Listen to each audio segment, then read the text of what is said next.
Welcome to the Fire Safety Simulation.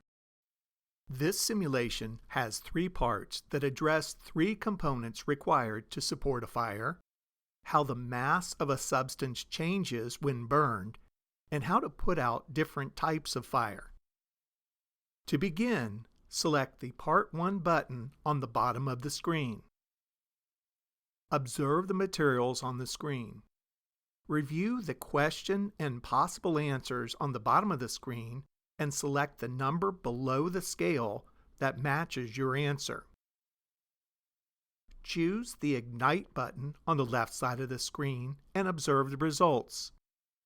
Select the green Reset button to conduct the same experiment, or choose the Part 2 button on the bottom of the screen to complete a different experiment. In Part 2, carefully observe the experiment setup. The tray holds water that is free to move under the bell jar. Review the question and possible answers on the bottom of the screen and select the number below the digital balance that matches your answer. Choose the Ignite button on the left side of the screen and observe the results.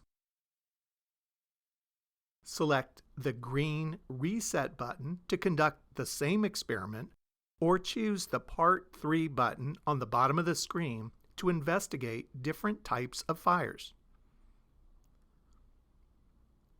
In Part 3, select either the Practice or Test mode.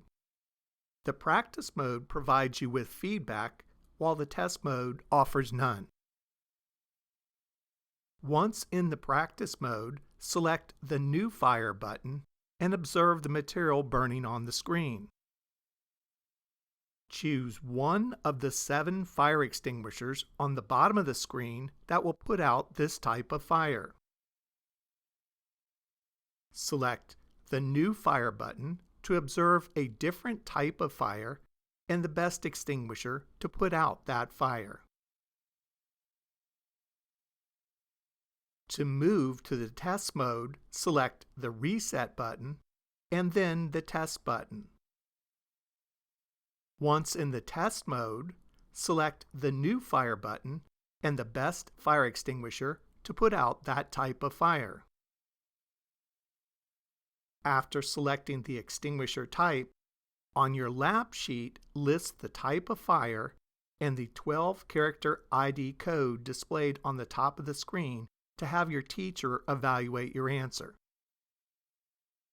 To move to a new type of fire, select the New Fire button and repeat the process of choosing the best fire extinguisher and then copying the displayed fire type and ID code onto your laboratory sheet.